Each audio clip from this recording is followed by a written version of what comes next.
hold that thought. Headphones. Very complicated. You know, if they could find a way to put us in recliners in this room, that'd be awesome. Test. Yeah, Good. yeah, we're way good. better. Okay. Turn it even if you want. Yeah, you can That's nice, mess with yeah. that thing all you want. So, so when I first started many whatevers ago, I went to the jail first. Remember that?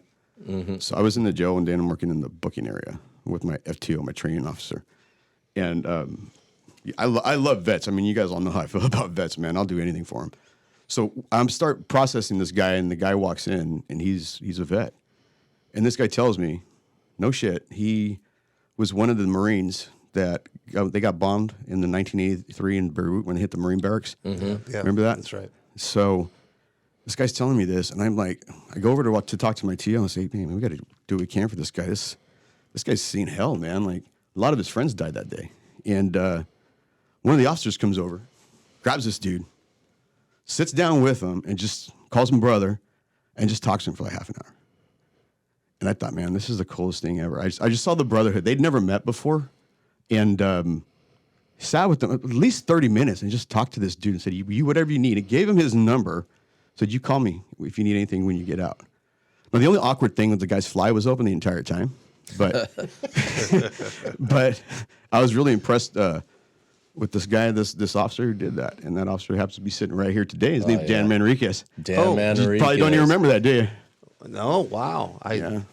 Vaguely, yeah. I mean, I worked that booking area for years, and I wasn't always rough with people, but I did recognize the veterans and anyone that had a problem, really, because it made our life easier if we could get them through the whole process of the booking process. But thank you for sharing that. I totally, completely didn't remember any of that.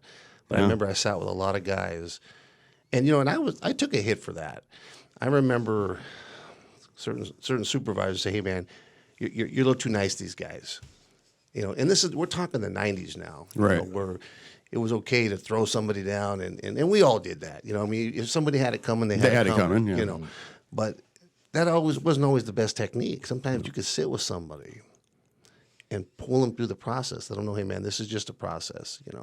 You might get bailed out, you might get released, you might have to go upstairs, but hey, we're here to help you. And I always remember that. Thank you for telling me that. I completely forgot about that. Wow, what a great intro. No, man, but it reminded me, we were talking just before we started recording, is the brotherhood. Sometimes when you're at your lowest point, and that's kind of when you and Brian were talking, you're looking out, you're looking for somebody to just grab onto, man, because sometimes you look back, there's nobody in that corner, you're MMA, right? Yeah. What would it feel like if you're out there in the fight of your life, you look back and there's no corner man, and that's sometimes what these guys go through. And that was clear right in front of me saying, I got your corner, brother. Just for some guy you never even met, but just because you guys shared that camaraderie of being a Marine, it's like, I thought it was fabulous. Amazing, bro. Wow. So, wow. Yeah, that's kind of, I wanted to lead off with that because, number one, I didn't think you'd remember and kind of catch you off guard. Yeah. But I like to see the true reaction I got at it. It was awesome. Yeah, so that's a great story. So today with us in Circle of Guardians, we have Command Sergeant Major Dan Manriquez right here with over 2 decades of military experience, veteran of Iraqi Freedom, Desert Shield, Desert Storm. Spent many years, and like we started off, recognizing the brotherhood, but also on top of that, he has over 2 decades of law enforcement experience, from corrections all the way out to patrol, ranging from positions of a jail training officer, CERT operator, SWAT operator, dive team. Him and I were on a dive team together, and he's moved on to a professional career in mixed martial arts. He has a consulting firm. And he's a referee for mixed martial arts. So Dan is an individual of servitude and an individual that recognizes the brotherhood and the family camaraderie of what we all bring right here into the Circle of Guardians. So welcome, Dan. Welcome to the circle, brother. Yeah, I appreciate it. I sat back last night, like we were talking earlier. Yeah. My wife tends to, I think she undervalues my recliner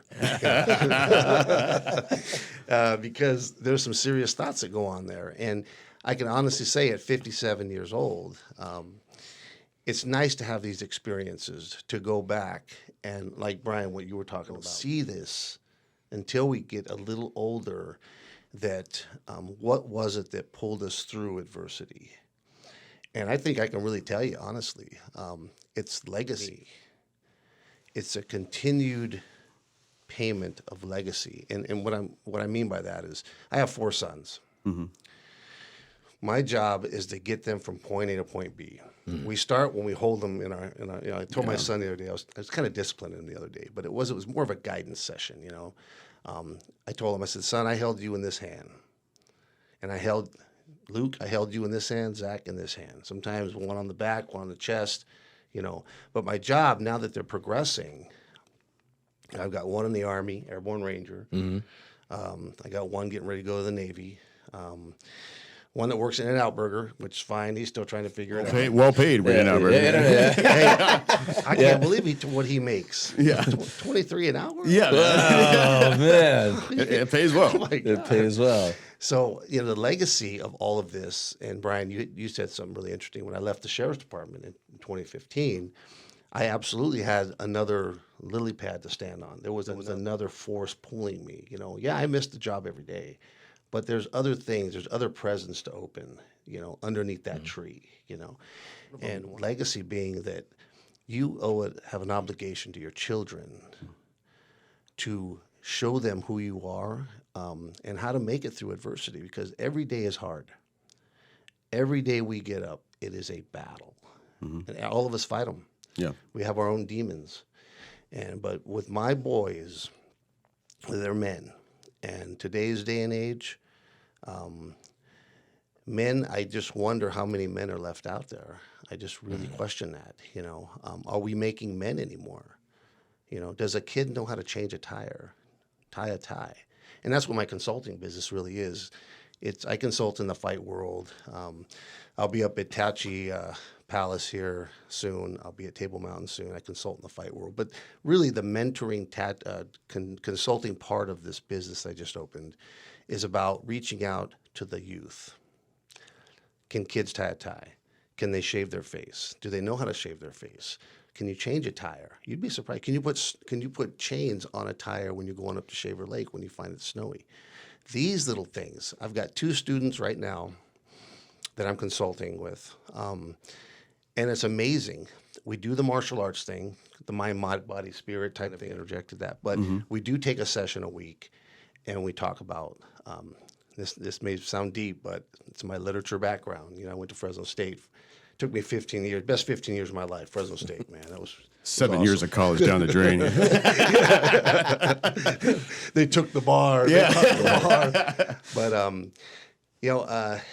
American literature is one thing that's forgotten. Right now, we're learning about the Red Badge of Courage with Stephen Crane, okay? Everybody is looking for their Red Badge of Courage, and it means something different to everybody.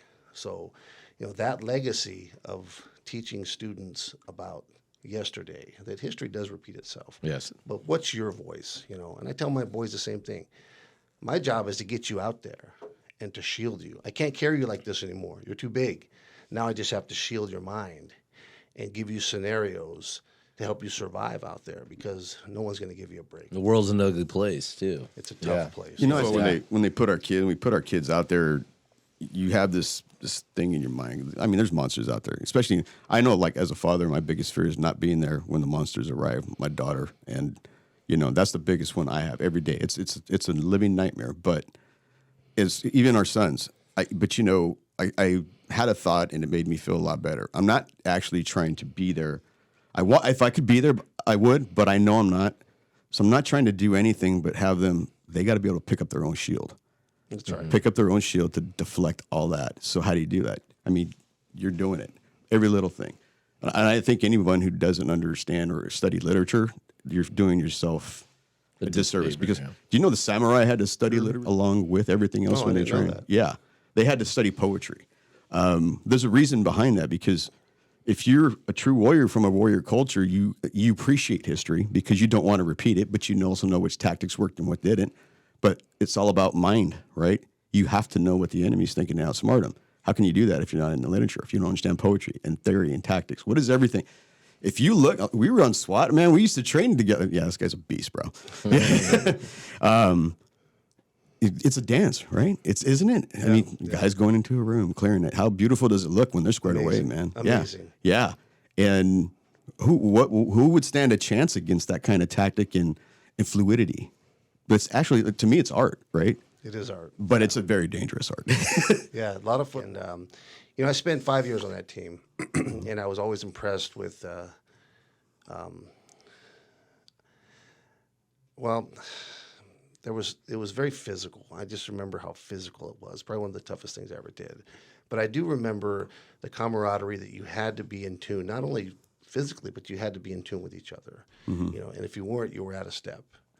I mean, if something was bothering you from the outside and you brought that into the training or even a call out, you know, we survived the Minkler call out. Yeah, I remember that. We survived the Elman North call out, you know, a lot of calls in the mountains. And you had to release, that's one tactic. If you can learn to release things, stop thinking of your bills, stop thinking of you might have had a fight with the wife or, you know, something that's just bothering you, you know, something. But the ability to detach and jump all in, that is a tactic. You know, the team leader has to be good. And I tell you, when I became team leader, you recognize the guys and you're like, something bounces off, man.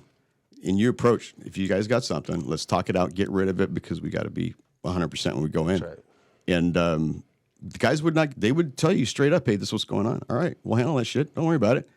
And, you know, like operators too, and I know you guys seen this in the military and I know you see it out there. They're the calmest dudes ever. And they're smiling, and it's weird in those environments, but there's a reason for it because it's contagious. You know, calm's contagious. you gotta like have everything else. Everything has to be in line Yeah. to execute your operation and stuff like that. Before we'd go on deployments or go to the field and stuff, they always used to harp on us, first sergeant and stuff, and hey, make sure everything's good on the home front. Because if it's not good on the home front, then when we go over here, we cross over, we'll do whatever it is we got to do. You're not going to be in sync, and training and stuff and everything that goes along with that. That's why how you can become in sync, how you can become an even flow, you know, and execute whatever it is operation you have and stuff, and everything you do. That's a gift too. I mean, if you really think about it, you got to be in the moment, right? Yeah, Like, has that's to when be. life is occurring. And speaking of, I kind of want to go in a little bit of a chronological order because we don't know a whole lot about, you know, how little Danny started, you know. Can you tell us a little bit about your childhood? Like, where'd you grow up? Okay, so I grew up in Kalinga, California, and The West Side, huh? the West Side. Had no idea. Yeah, very small town. It was when I was there, it was about 5,000 people. Little oil town. You either worked in the oil fields or, you know, you had some little job there, either a teacher or something. But there wasn't really a big future there. You know, it was a great place to grow up. I mean, Did you go to high school there? yep, high school. So what sports were you involved in when you were there? So amazing that I was lucky. I got to learn to. I mean, I wrestled, of course. That was my number one thing. I was a wrestler. But one day I saw a guy running with a pole. Really? Oh, okay. I should have brought a picture, but We can go in later. yeah, he's Yeah, you can running with put- a pole, right? And he sticks in the ground, and the pole bends and it throws him over. I thought, wow. Now most people would have ran the other way, you know. I didn't. It was amazing. Really? How do I do this? Someone teach me, you know. And so sure enough, I mean, fast forward, I vaulted for 2 years at Kalinga High. And Wow. So what was the highest? Yeah. Your I hit height. 14.3, 14.4. Wow. So whenever I go to like the Costco to get my gas, Yeah. you know, I always look at awnings. I always look at awnings the same way because when you look at it, they have like a number up there. Right. The clearance Maximum number, right? height. Can I clear that? Yeah. I could get over that. Yeah. Give me a pull right Yeah. now. were One getting- we were one getting- single bound. We were getting some gas the other day, and Melissa says to me, "What are you doing? You're zoning." Well, I do that a lot. I think warriors do that a lot. We zone. And I said, "No, I'm just wondering. That's 13.6. I flew over that. I got another foot to go. Wow, man, I still made it. I got another 8 inches, but you know, I could fly over. It looks high now, but that's how I used to gauge things. Was when every time I go by an awning, I look at that, and that brings me back to my pole vaulting days. But yeah, I was a pole vaulter. I did cross country. Oh, I here we go. did wrestling, and I wanted to play football, but it interfered with one thing that I wanted to do. I was in the band. Okay. Oh. Yeah, I did. I played the saxophone from 4th grade all the way through junior high, high school. I was a good saxophone player. I went to junior college, played 2 years at West Hills. Wow. And then I played for Fresno State for a year. Wow, I didn't know. Saxophone. Wow. Oh, Yeah, wow. saxophone. Yeah. So you were in the marching band as well? Marching Wow. band, concert band. Okay. And then when I got to Fresno State under Doc Sutherland, it was amazing. I realized when I got to Fresno State that that's where the rubber met the road. Because I was always good. I was always one of the best saxophone players. But when I got to Fresno State, I realized these guys, you got to make a decision, Dan. And these guys were practicing 4 or 6 hours a day. I couldn't keep the pace. It was amazing what these guys could do. And I was like chair number 30. You know, I mean, the number one guy, and I was like number 30 down at the end. I realized I think this came to an end. Yeah. But I'll tell you something about playing music. I think we all feel this way about music. Remember in that movie, Shawshank Redemption? Oh, Yeah, absolutely. Remember they stick him in the hole for like a month for doing Yeah. something, and he said, "Hey man, music." You know, he tunes in his head because he got in trouble for playing. Yeah, he got in trouble for playing the record. Yeah, they're playing the record. They Yeah. sent him in the hole, right? Yeah. He's like, "Oh, they let you tote that thing down there?" He's like, "No, man, it's right here." Wow. And they didn't understand that. But music, and that's what I'm dealing with right now. It's funny. My wife that yesterday we went to a restaurant over there by Woodward Park, and they have music and stuff, and Starving Artist. Yeah, I've been wanting to go to that place. it's really Yeah. good. So they have musicians up there, and I asked her, I said, if you had a choice between a television and a radio, I go, which one would you keep? Radio. And I chose the radio, and she goes, "Oh, I take the TV and stuff." And I go, "Just a preference and stuff, but because I enjoy music. Because when you listen to music, you kind of, you can start moving and stuff. You get into the rhythm, or it gets you motivated. Because when we go in the military, what do you do? You're singing cadences. Everything's music. There's notes and stuff like that, and everything is a beat, is a rhythm, right? Apocalypse Now when they're going into the battle, right? Yeah, it's all about music. To me, that's what's to get the blood flowing and stuff like that. All right, let's put a good tune on and stuff like that. Yeah. And you were in your head. So music will get you through a lot of things. Okay, I had a very abusive father, and my mother was just tough as nails. She was tough. When they split, I was almost happy that they split. Sometimes divorce is a good thing. Well, we owned a little bakery in the city, and I worked at that bakery. So my job at 16 years old, I'd get up, I'd go down, fry donuts, make the donuts, fry the donuts. My sisters would come in, they'd put them in the rack, get all the farmers and whatever would come in, the oil workers, get their coffee and donuts. Try and pick up on my sisters because they were all beautiful. And I'd hightail it back to the house, shower, We're going to talk about those sisters later, okay? Oh yeah. Get back to school, my sports, and then come back to the bakery that afternoon, and then clean up everything that happened that day. The floor, clean the dishes, and Get it ready for the next day. for the next day. So I did that for 2 years, and then there was the earthquake in 1982. I remember that. The Kalinga earthquake. Yep. Took the bakery. The entire bakery. Took our bakery. Yeah. Wow. Yeah. The building's still there, but it damaged all the equipment, the infrastructure. We just didn't, financially, we couldn't bounce back. Really? So that was the end of the bakery. Oh, man. And so my senior year, we, fell into some financial despair. We ended up leaving down this big house we had. It was a little apartment. And I just finished school that year. And then after graduation, I just didn't know what to do. So I hung out in Kalinga for 2 years, got an AA degree in junior college. And then I joined the Marines, But Marine? No, why Marines? Well, I didn't know from Adam. Really? Army, Navy. All right, cool. It was this one guy. His name was Sergeant T. He was a Hawaiian guy. It was Tikasi or something. I can't remember how to say it, but we called him Sergeant T. He just came to the house one day. The school and everything. He stayed in contact with me, and he says, "Hey, what are you doing with your life?" I said, "Nothing. Just graduated from USC. I got a job for you. We want you. I got 300 jobs for you. Yeah, which one? And so, I enlisted in the reserve program. That's how I was able to have stayed in there 24 years. Oh, wow. Yeah, I enlisted in the reserves. and did my 6 months.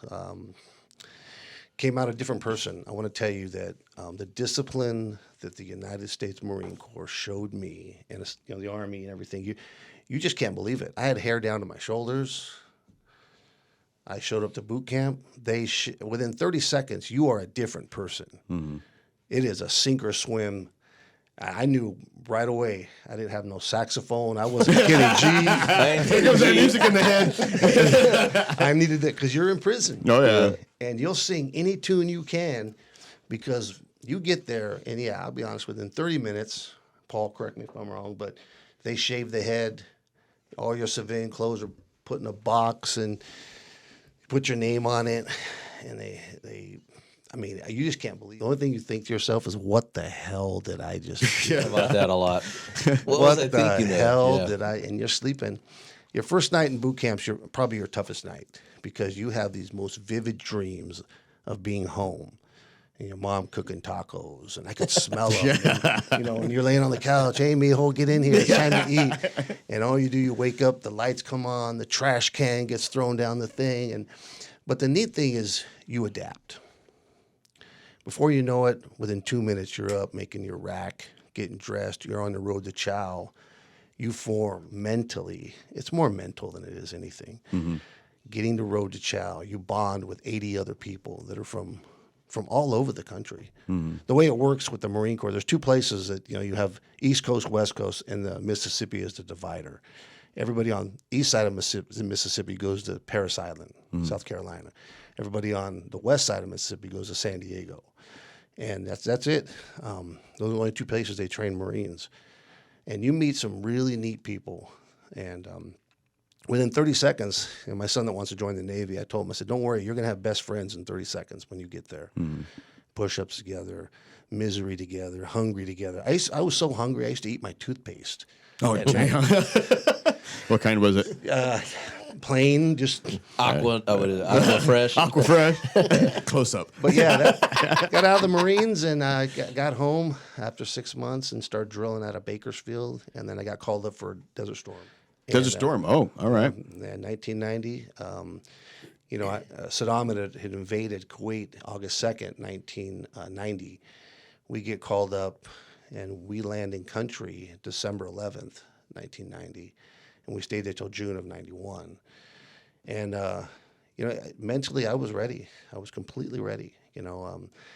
We didn't do a lot of combat stuff over there because our air power was superior, but Yeah, we saw that. It was all over the place. we just annihilated. I mean, it was an air campaign, I was a gas pumper. They called it an engineer, but they said gave me a good title of a fuel specialist. Right. But it was basically like a big Lego set. You hooked up Yeah. hoses and, at night you have to walk up and down. The only danger I really had was the food was horrible, but Hey, you know what? You can blame anybody. There was a guy one time I asked what he did for a living. He goes, I'm the guy that makes your dreams come true, bro. I go, damn, what do you do? I'm a pizza delivery guy. But I'll make a dream come true when I get to the door, right? Yeah. Hey, man, he's got a point. He's got a point. yeah, the one thing that tested me though while I was over there, they put me on a 30-day rotation on a guard duty one day in the city of Riyadh. So in that city, it's all about oil. Okay, I mean, there's factories. They're just massive, the most massive oil production you could ever imagine. And there's this we're in the city of Riyadh, and there's this, we're on this highway, and we're guarding lumber. I'm thinking, why is everyone we're strapped, man. We got all this firepower. I'm like, what the hell are we guarding? All this lumber, because there's no wood in Saudi Arabia. Yeah, where's the forest, right? So Yeah. if you could get plywood, 2x4s, that's like gold over there. So, okay, we're guarding all this wood and equipment, and I never forget it. These factories had massive amounts of pipes that would fire big flames, and it was entertaining. For a young kid, you're just kind of in awe of, So I'm just sitting there thinking about what am I doing over here? And sure enough, we had reports of drive-bys. We'd had a white sedan with bad guys drive by and they'd shoot at Marines. Wow. So Sure enough, I was sitting in a D7, which is a big bulldozer post. And we had all 4 points because inside were 200 Marines that were sleeping in. We had to guard them and all this. So anyway, I get on my roving job. I'm just going from point to point. So I get back in the bulldozer, and this is about 3 a.m. And I'll never forget this. I see a car pull up, white sedan, and it stops. And this guy gets out, and he's got the whole Arab thing, headdress, everything, and he pulls a bucket out of the back of his trunk.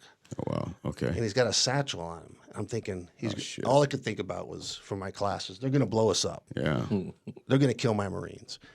And I'm the only one on that point right now. Oh, wow. Yeah. 22 years old. Yeah. So this guy's walking towards me. Shit. Never forget this. And I'm like, this is real. So I get out of the dozer, I call it in, and my backups come in, but I take a knee and I get a good shooting position. Wow. I'm not going to let this guy blow up these Marines. I mean, all these scenarios, crazy thoughts are going through your head. My breathing's coming up, I'm almost passed out, It's like my first cage fight, So sure enough, he's coming closer, and I made an imaginary line. It was amazing. The mental, like, I'm psychic, or I don't know, but I was putting it out there, man. Yeah. I was like Aquaman. Remember how he talked to the animals? Don't come any closer. Don't come any closer. Yeah.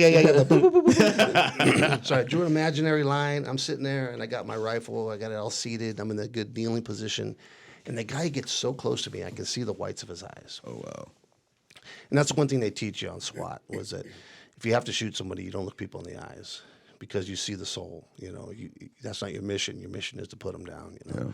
So, but I didn't know that then. I see the whites of his eyes. He hasn't stepped up to the line that I created in my head. And the guy takes one step up to it, takes a deep breath, looks around, and he goes back. My heart was pumping. The weapon was off safe, one in the chamber, finger in the trigger well, pressured. Wow. It was that close. He turned around and walked back the other way. Did an about face. Did an about face. I couldn't believe it. And the Saudi police picked him up. And you know what the guy was looking for? What? A gas station, man. A gas station. Oh, shit. And you're the fueler. With the bucket? Yeah.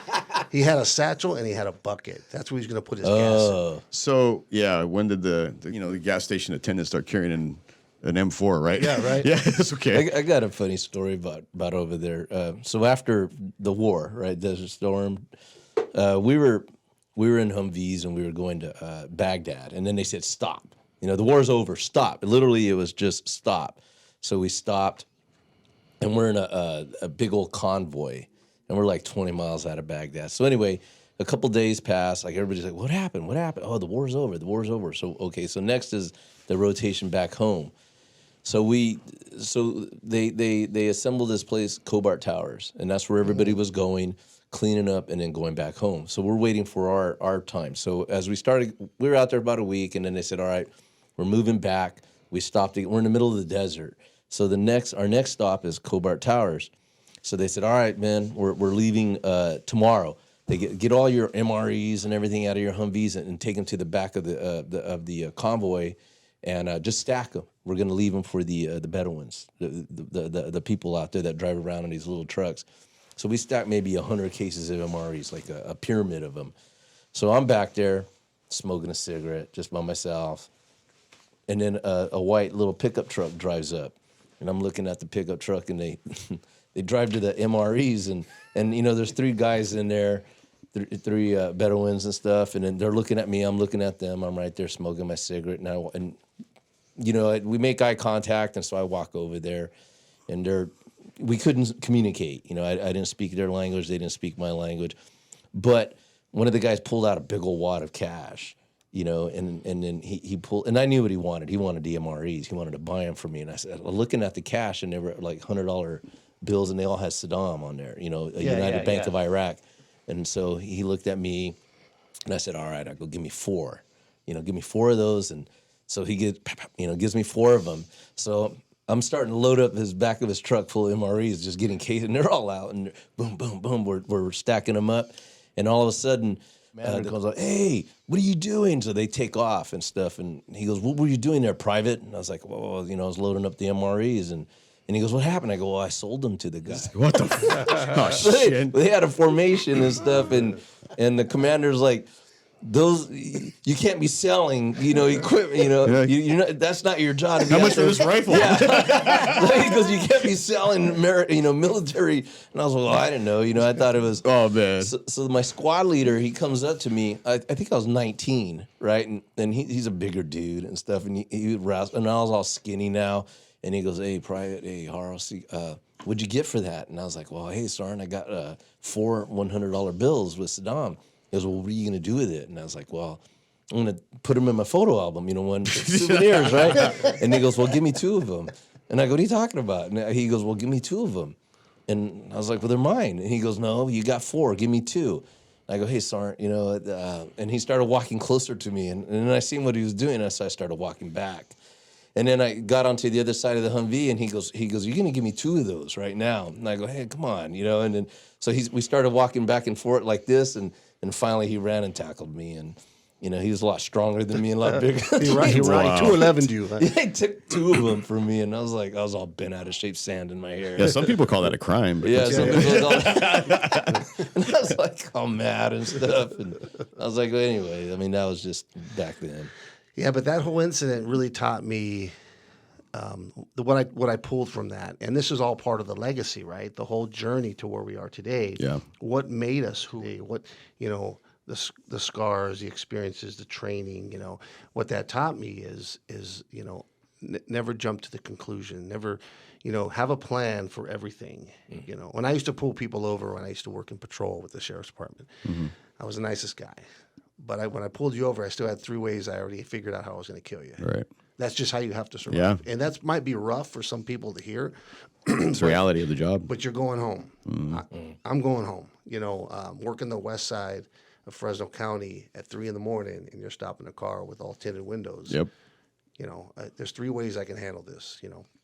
But what it did teach me in 1990 was don't jump to too many conclusions. Have a plan, and be ready to execute. Your mind has to be clear, on what you're doing. Put everything away. But I had those scenarios dialed in. I had the line. Thank God he did not step over that. I don't know how I was going to justify that, but I think I would have. I think you just did pretty good. Yeah, honestly. But he went away, and but the rest of my days that prepared me for. Don't make too many decisions. Knee-jerk reactions. Think about it. Think. And that experience has stayed with me all these years. And Why do you think that is? I mean, that was. I love what you did.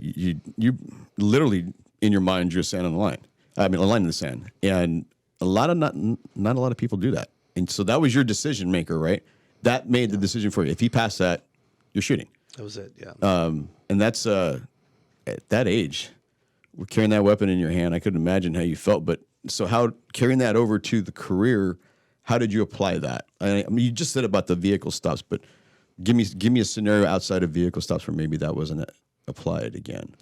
Well, I'll give you a real good one. There was on a SWAT call, of course. Anytime they're always going to post you somewhere. Unless there's outer perimeters you're assigned, and then there's inner perimeters, Right. and then there's the entry team. Okay, on that particular day, I wasn't on the entry team. The neat thing about the sheriff's department SWAT team is that you're a trainee for 2 years. It's not like, hey, you join the team and you're in. Yeah, No. It doesn't work that way. You have a mentor for 2 years. I had Rob Dutrow. He was great. I had Mike Severson. They were beating me up all the time, sending me up the hill, and take that log with you. When you, We called him little brother. yeah, take that thing with you. You pissed me off. You messed it up. But I was on perimeter one day, hit a house, and guy came. They always come running out the windows, and he came my way, and I already had this scenario. Oh, okay. A little different, not in wartime, not the Marine Corps. This is law enforcement. This guy really wanted for anything. Mm-hmm. I mean, he had nothing in his hands, really we're looking for stuff in the house. That was the mission, because before you hit a house, you always had a briefing. Yeah. A huge briefing. What is your objective? What are we trying to do here? Now, it would have been easy to use force and, yeah, you got one, or, I got to, punch someone in the face. It wasn't like that. It was, okay, hey, this guy's running. He saw me and went the other way. There's a number of things I could have done, but I was completely relaxed. I had a plan. That prior experience helped me get through that. I don't know, if people don't have the training, you just never know. And you see it today, law enforcement is changing. There's a lot of changes Yeah. in use of force policies and de-escalation tactics. And, if I could have got through my whole career without shooting anybody, I was okay with that. Now I've used force through jujitsu, and I mean It's a lifesaver, brother. yeah, I mean no one's going to get away Their from life me. too. Yeah. Yeah, I had to choke out a guy once when I worked Area 3, and it was fine. He woke back up. Now today that would be considered deadly force. Right. Know? But no, those scenarios, it just shields you and prepares you. That's the neat thing about growing old. Now, Yeah. even though our bodies don't work like they used to, it's amazing to have what you have here. Right. Like there's no scenario. My kids, they sit down with me, Dad, how do I do this? How do I do that? It's nice to have the answers.